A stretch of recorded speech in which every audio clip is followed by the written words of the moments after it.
Welcome, welcome to the Friday the 13th edition of the Black Belt Newscast. I'm Cindy Fisher, publisher.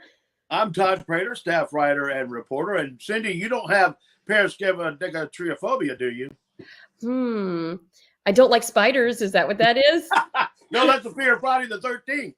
Fear of Friday the 13th, that's today. Yeah, it's today. You're not afraid of today. Or now you could be afraid of the word of the number 13. That's triskaidekaphobia.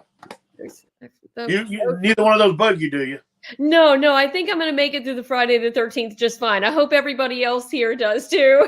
That's actually a real fear in this country. A lot of business doesn't happen on Friday the 13th because people are afraid of it. So hopefully you're right. The 13th floor at your hotel. Yeah, exactly. Oh, yeah, exactly. Yeah. That's right. Yeah. So, welcome to this week's edition of the Black Belt Newscast. This is the Black Belt News Network, where you can get stories every day, all day, even into the night. We are always working, and there's a big team of us that's wanting to cover and helping cover the Black Belt in the midsection of Alabama. So we have lots of stories to get to. So let's start with new industry coming to Craig Field. And this is in Dallas County. Colchester Enterprises is moving into the building at number 2 Craig Industrial Parkway. They produce plastic corrugated drainage pipes, mostly for agricultural, but they're moving into other industry. And that man sitting next to Wayne Vardaman is Mr. Lyle Boland, who is one of the dignitaries from Colchester. And they announced this past week that they will be here in Selma. They're starting to move into the South a lot more than they have. They needed a new facility, and Selma and Dallas County fit the bill. It was a nice ceremony. That right there, the EDA's economic development team, obviously it's Judge Nunn, Mr. Boland, Wayne Vardaman, Mayor Perkins, and that's Aubrey Carter from Alabama Power, and Jim Corrigan, who is the director of Craig Industrial Park. And they'll have 22 jobs when they're in full swing about 3 years from now. Average pay is going to be in the neighborhood of $24 an hour. So as the mayor pointed out, there's 22 people who will be, or 22 families who will be moving up the economic ladder once it gets into full swing. So some good news for Dallas County industry on the way. And of course, full story at blackbeltnewsnetwork.com. Yes. And we've had several stories of growth at the airports and the industrial areas around the airports here in the Black Belt. So it's pretty exciting to have even more news to share this week. And in the story, especially the video, you'll hear where Judge Nunn mentioned that this is the 5th announcement made by the EDA of industrial development in Dallas County this year. And there is more to come before the year's out. So some good things happening in our area. Thank heavens. Hey, let's move over to Wilcox County. Yeah. Gee's Bend held their annual airing of the Quilts Festival. And this is actually only the second one they've done, but they have been making quilts there for generations. I got a chance to go out there with my mom, and we walked to visit all the different quilt makers. And we also got some great interviews with them talking about why quilt making is so important, especially in the South. Obviously, it was to keep warm, but they also would air them here in the fall and clean them up, wash them, and then put them on the line to warm up in the Alabama sun. And that kind of provided an opportunity to show off the beauty of the work that they put into their quilt, which led them to show off. Everyone would put theirs out around the same time to show them off. So the airing of the quilts is something they've started doing as a festival. And some of these quilts are $2,000. Wow. So unique, so beautiful. And most of these folks are locals that spend all year making them. One that I talked to, Doris Hackett's, she actually sells hers on Etsy throughout the year. So it's become kind of a little cottage industry for them. And it was a beautiful fall day. It's the festival, or the Freedom Quilt Makers group that hosts this. And they also had some civil rights panels that they had. and also had some lessons on how to start and make a quilt. So Wow. it was really, and this is in Gee's Bend, which is on the opposite side of the Alabama River from Camden. Yeah. So, and in a lot of ways, they have a ferry that goes there because it's kind of hard to get to Camden, which has a lot of the services. And Gee's Bend has so much history. This is the Beautiful. Petway family that are descendants of the slaves of the Petway family. And that family obviously gave their name. And I talked to two ladies that are descendants of the Petways. And you can see the interview with them on our YouTube channel, Black Belt News Network on YouTube. Wonderful interviews. Todd helped me put that together into a wonderful package because we got tons of video and interviews with them. So go to blackbeltnewsnetwork.com where it will be under our multimedia section. And you can also see it on our YouTube page.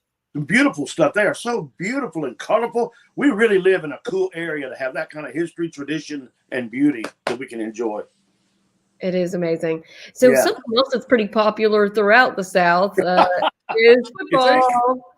And Black Belt News Network does cover football. We're on the sidelines every Friday night. We've been covering, I think we're in the 7th week of football. And it's been a really fun year. And I was on the sidelines of Keith High School, and they played Johnson. And it was a really neat game because both teams are pretty small. Johnson, A.L. Johnson, is in Marengo County. Right. And they only have 7th, 8th, 9th graders playing on that team. They really don't have any older kids. So Keith decided they would play their younger players as well. They're 7th or 12th grade. Our team is made of about 58% 7th and 8th graders. And we got 4 seniors sprinkled in there. But other than that, that's pretty much all we have. We're very, very young. Good. The future looks bright. So we competing and we did play hard tonight. So I think the future's bright. It's an opportunity for us to get our young guys in, and that's what we achieved that goal. Guys look good. Some of our young guys look good, and you know, with some playing time, we exceeded our goal. We wasn't trying to embarrass them, of course, but we just wanted to come out and play sound football, and we were able to accomplish that tonight. So the score was 41-0. So that's where the embarrassment factor comes in. But it was such a great experience. Even Keith had a 7th grader who has been working hard at practice, who scored one of those touchdowns. And they were really thrilled. The starters weren't super thrilled about being on the sidelines, but it wouldn't make sense to put them up against each other. So it was really fun to be there.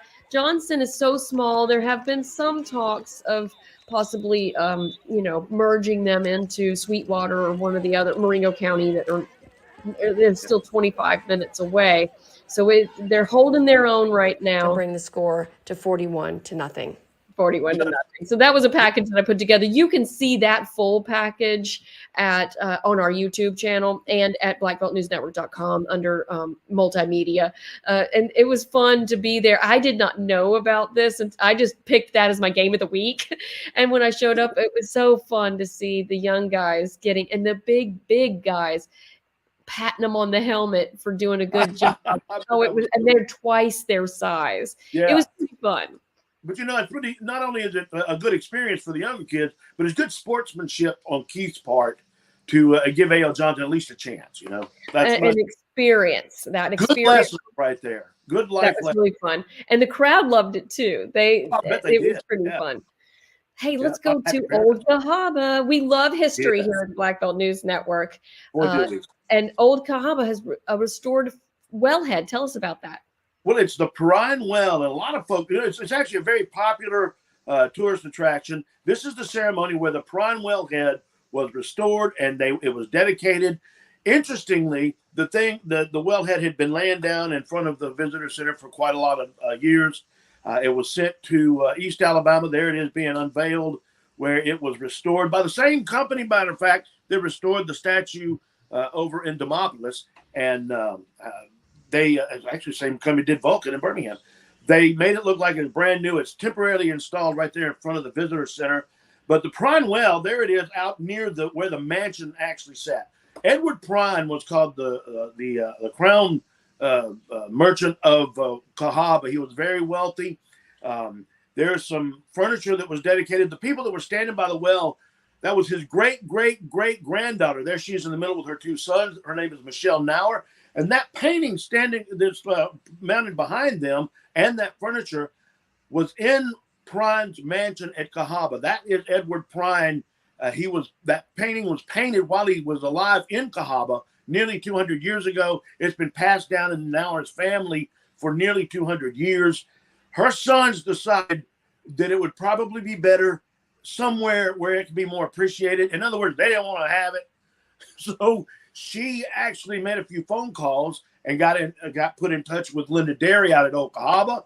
And it just happened that the same time the Prine wellhead was being restored, Ms. Nauer decided to come from Colorado to Cahawba to donate that picture and the furniture. So awesome. And they even have Edward Prine's Masonic pin and some of the paperwork and things that he had from the Masonic Lodge. It was there at Cahawba as well. So a really fascinating day, and everybody needs to go down and look at that and see that beautiful painting. It's really amazing to stop and think that when that painting was done, Cahawba was at its peak.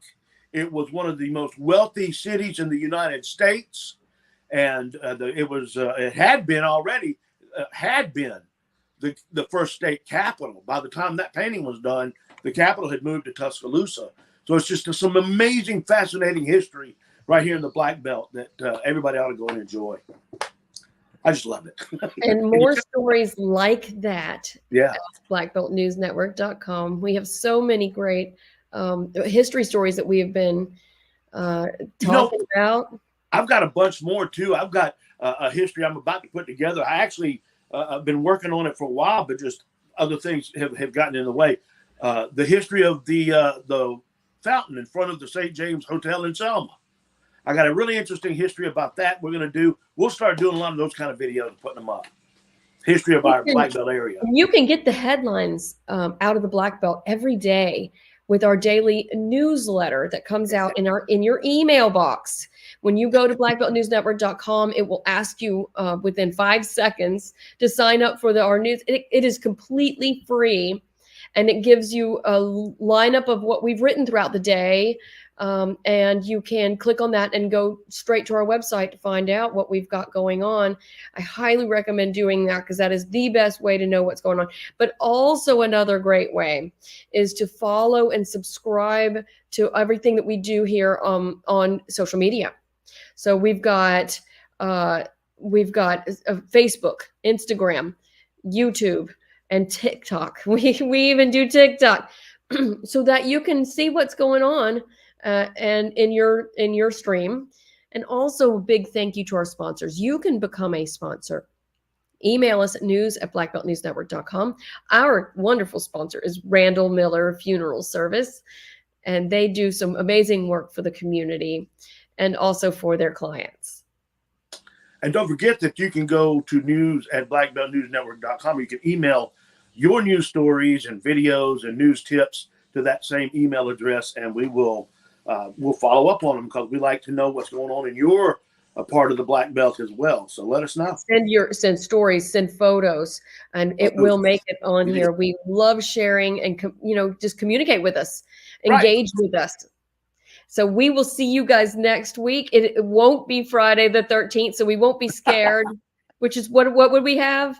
We would have paraskevidecatreophobia if you're scared of Friday the 13th. Yes. So thank goodness we will not be here on Friday the 13th again next week, but we will see you next week. See you next